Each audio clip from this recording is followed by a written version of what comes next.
Mais uma vez, nós aqui estamos na jornada filosófica em direção à filosofia, né? E hoje nós vamos falar sobre o Sócrates, o criador da maiêutica. Então, a maiêutica é uma técnica de diálogo, né, desenvolvida pelo Sócrates para se chegar à verdade. Maiêutica em grego quer dizer dar à luz. Ele fazia uma relação, inclusive, com o parto, o nascimento, que dar à luz no sentido de fazer nascer. A única coisa que a parteira dava à luz às crianças, ao bebê, né? E o filósofo lhe dá à luz à verdade. E esse método utilizado é a partir do diálogo. Então, conversando, refletindo, questionando pontos-chave de uma determinada questão, você ia elucidando os fatos até se chegar a um ponto que ele classificava: olha, isso aqui, pelo nosso consenso, é o ponto máximo que nós chegamos de acordo e tem tudo para ser uma verdade. Exatamente. Mas e a verdade, né? Essa palavra complicada, né? Que em grego é aletheia, mas como assim você vai falar de verdade, Romualdo? Como assim? Existe uma verdade só? Então. Porque assim, antes do Sócrates, se defendia entre os sofistas que, dependendo do que você precisasse, de acordo com a utilidade do momento, você podia defender uma coisa e no outro momento você podia defender outra, completamente contraditória, uma coisa e outra. Porque os sofistas, eles acreditavam que você poderia ensinar a ser virtuoso, você poderia ensinar a verdade, como se fosse algo assim, é uma mercadoria mesmo. O questionamento de Sócrates contra os sofistas é porque os sofistas tentavam transformar quase tudo em mercadoria, a troca financeira. É um questionamento que não podemos fazer analogia com os dias de hoje, tem uma outra dimensão lá. Apesar de tudo, os sofistas eram bastante criativos. Nós temos aqui o Werner Jaeger, que toda a vida elogiou os sofistas, até o ponto em que eles começam a trocar os pés pelas mãos e exagerar nesse relativismo, de achar que as coisas são simples.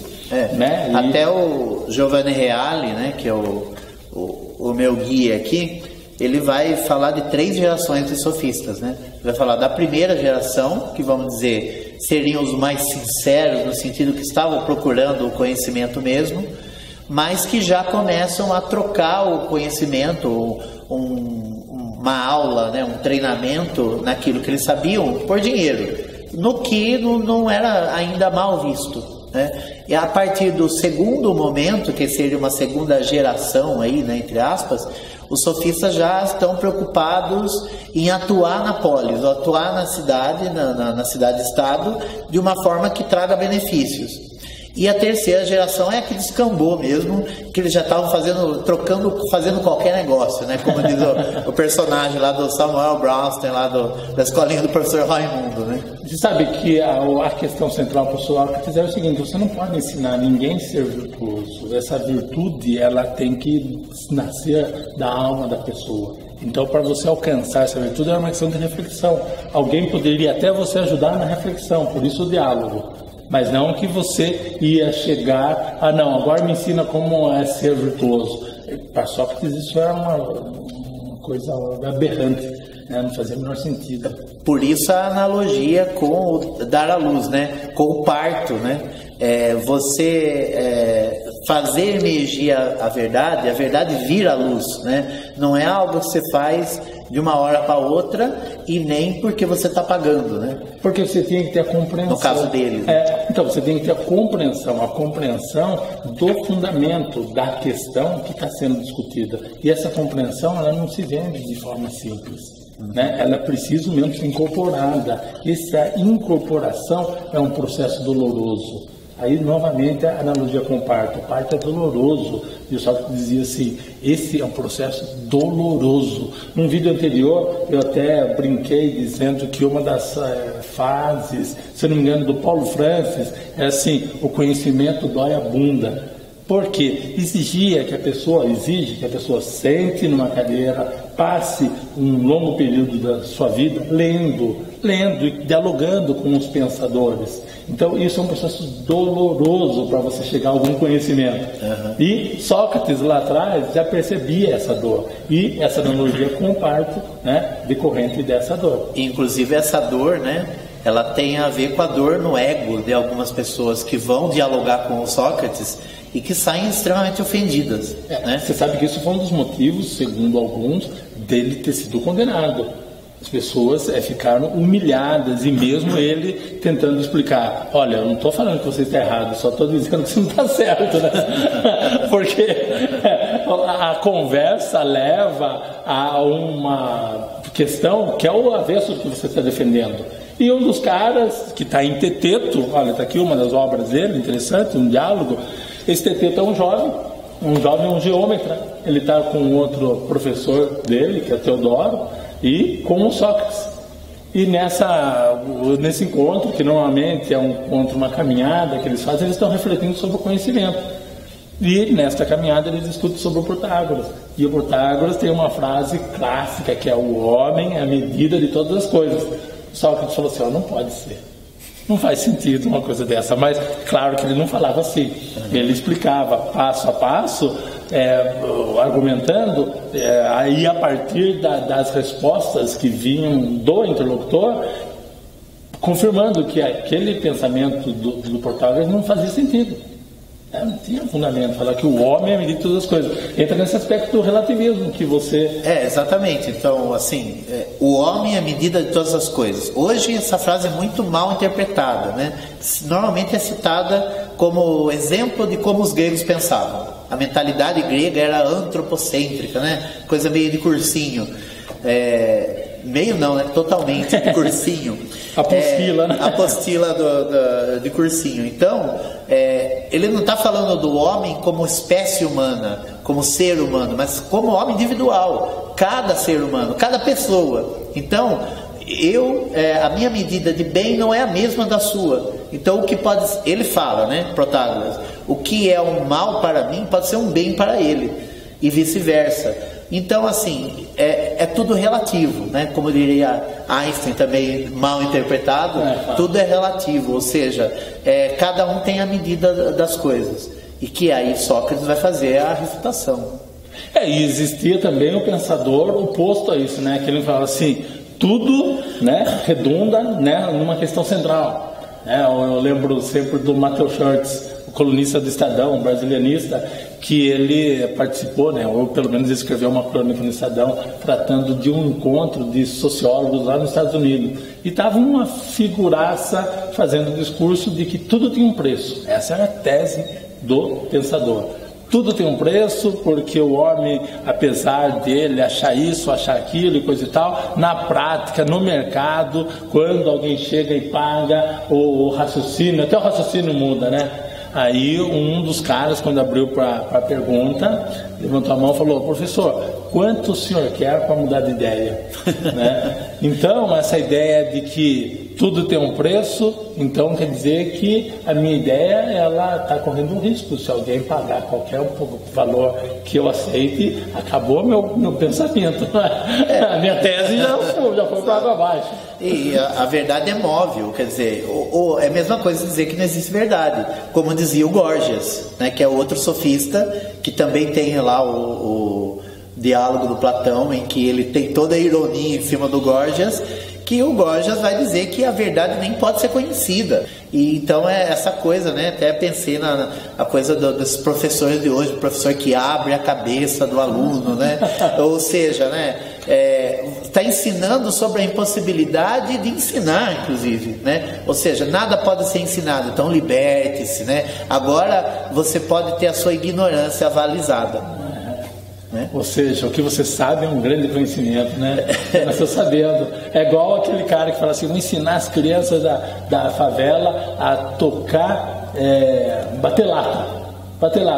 Uma vez até o Reinaldo Azevedo, jornalista, ele falou assim: é impressionante, o cara está ganhando maior grana para ensinar alguma coisa que as crianças já sabem.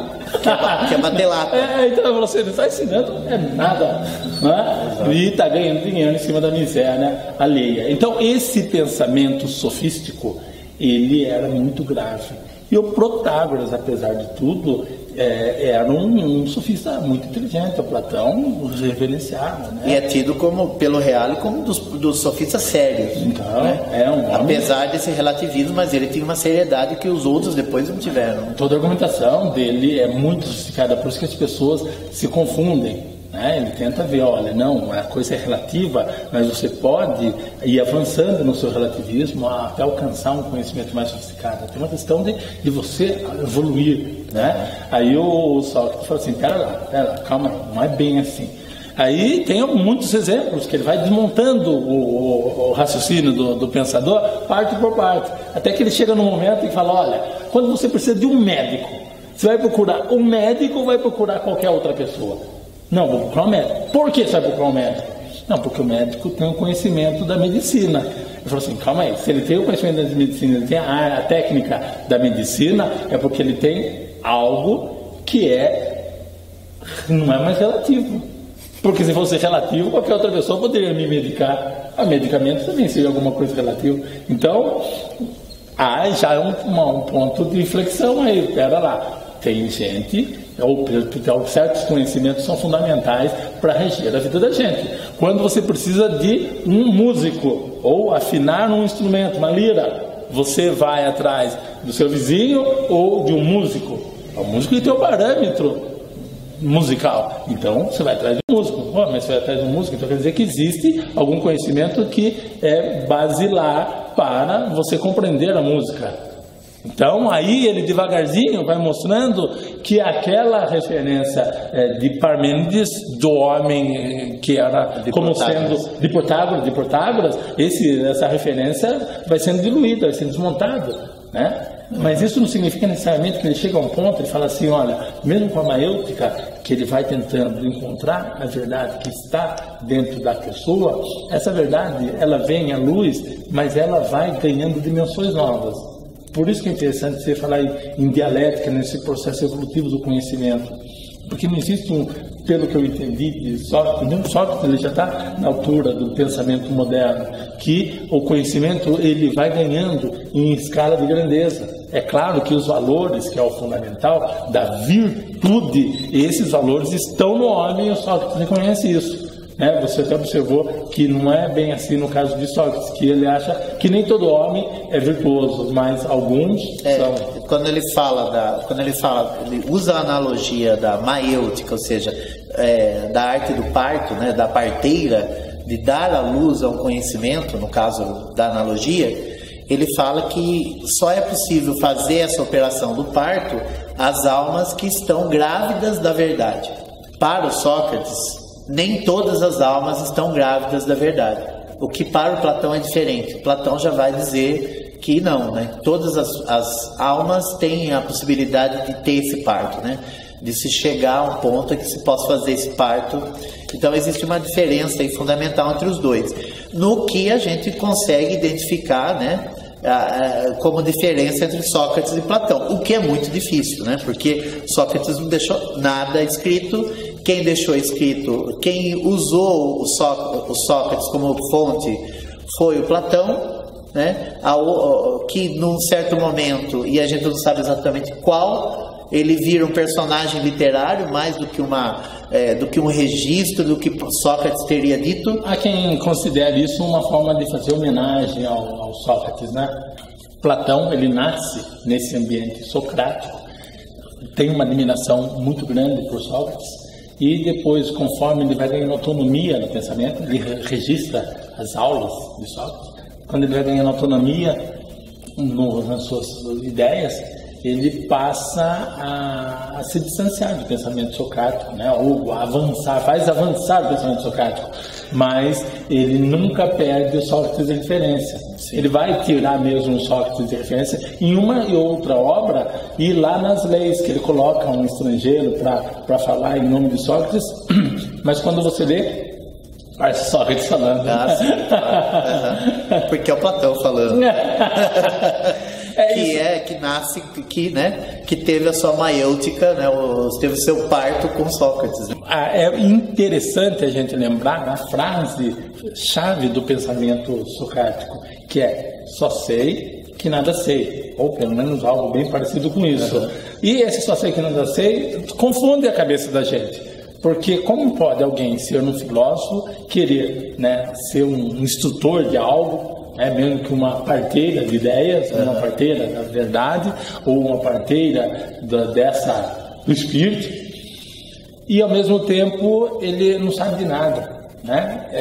Vale uma reflexão boa isso daí. Mas é o primeiro que vai admitir o quê? O primeiríssimo, né? Que vai admitir, pelo menos na continuidade da nossa cultura ocidental, que ele tem a noção da medida da sua ignorância, ou seja, daquilo que ele não sabe.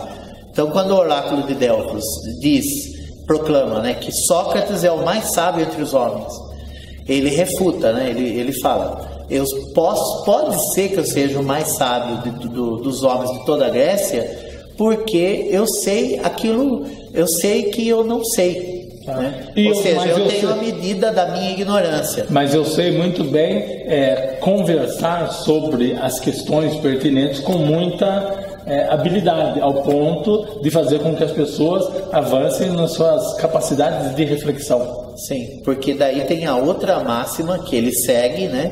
Que segundo dizem, estava na porta do templo no oráculo de Delfos, que conhece-te a si mesmo, né? Conhece-te a ti mesmo, né? Cuida de si mesmo, né? E quando o Sócrates vai falar disso, ele vai falar, o primeiríssimo que vai falar, então, o que é conhecer-se, né? Conhecer a si mesmo, cuidar de si mesmo, não é do corpo, é da alma. E o que é alma? Daí ele vai explicar o que é alma. E alma não é a mesma coisa que o corpo, como os gregos achavam que era, né? Os gregos achavam que cuidando do corpo você cuidava da alma. E era a mesma coisa, porque eles não faziam a separação que depois o próprio Sócrates não consegue explicar de uma forma detalhada, que o Platão vai fazer. Né? Isso, ordenada. A ordenação de Platão, nesse sentido, é fundamental. Exato. Compreender até, olha o que eu vou dizer, é fundamental entender essa passagem de Platão sobre a alma para compreender toda a filosofia ocidental. Porque muito do que nós temos como sendo grandes pensadores modernos nascem desse caldeirão platônico. Exato. Desse terreno platônico. A própria questão do espírito, como nós entendemos hoje, veio do platonismo, né? A própria religião judaica e depois o cristianismo via helenismo, né, que é depois do Platão, logo depois do Platão. Os judeus de Alexandria, quando traduzem a Bíblia do hebraico e do aramaico para o grego, eles acabam ordenando a questão da alma, do espírito, né, que em hebraico lá era ruá, para psique, que é a noção grega, né, platônica da alma. Então acaba indo, isso é só o exemplo da questão da palavra, mas não é só uma questão de palavra, é questão de conceito, que acaba migrando todo um contexto cultural que vai influenciar vai chegar lá no cristianismo, e depois no islamismo. Tudo quando se fala de espírito, de espiritual no Ocidente, vem do Platão. Exato, né? E aí nos próximos encontros nós vamos voltar àquele pensador que eu acho fundamental para entender Platão, que é Erich Vogel. Por quê? Porque ele vai mostrar o caminho seguido por muitos pensamentos modernos, um dos quais o marxismo, que não compreende esse território da alma, ou nega inclusive a questão metafísica. E quando você nega isso, você suprime, você condensa a passagem das habilidades ou da grandeza humana, da sensibilidade do ser. E aí você vai matando o homem. Mas isso nós vamos devagarzinho até chegar lá. Mas só para a gente fechar a questão da maiêutica, eu queria sublinhar uma coisa que a gente acabou não falando, que é a questão da confutação, né? Eu poderia dizer refutação, que é o que ele vai dizer que é o que purifica a alma, né? Que vai chegar na questão do parto, né? Então, quando ele fala da questão da você fazer o choque das ideias, né? De você fazer a refutação você coloca uma ideia, não, eu vou refutar, né? Vou tentar questionar o fundamento dele. Pensar, então, né? Usar a razão, o logos, para você chegar em algo que faça um sentido maior do que fazia antes, entre a ordenação dessas partes, né? E ele fala que isso purifica a alma, né? Então ele vai falar da questão que mesmo o grande rei, né, que quando ele fala no Teteto, né, no sofista, mesmo o grande rei, se não tiver uma vida espiritual, ou seja, uma busca pela verdade, como vós fazeis, né, como vocês estão fazendo aqui agora nesse momento, eu digo que ela é mais pobre do que nós. Exatamente. Né? Então esse desenvolvimento da alma, isso vai levar ao parto da verdade, né? Exatamente. Tanto é que não se sabe se é de Sócrates ou de Platão, mas tangencia os dois a frase que não é o homem a referência de todas as coisas, a medida de todas as coisas, mas Deus. Uhum. É claro que, veja só, não é por falar essa palavra Deus que nós vamos aqui tratar de questões religiosas no sentido moderno. Deus, quando a gente fala isso, nós estamos de novo fazendo um mix entre o mitológico, todos os deuses, o Deus uno, monoteísta, mas antes de qualquer coisa, a dimensão divina do Espírito. Isso que eu acho fundamental se entender para falar com seriedade sobre filosofia. E daí, como cenas do próximo capítulo, né? Será que Deus para Platão, para Aristóteles, né? É o princípio de tudo ou é o fim de tudo? Vamos né? Então, para o próximo capítulo. Muito obrigado, até a próxima semana. Legal. Putz, falamos de tudo.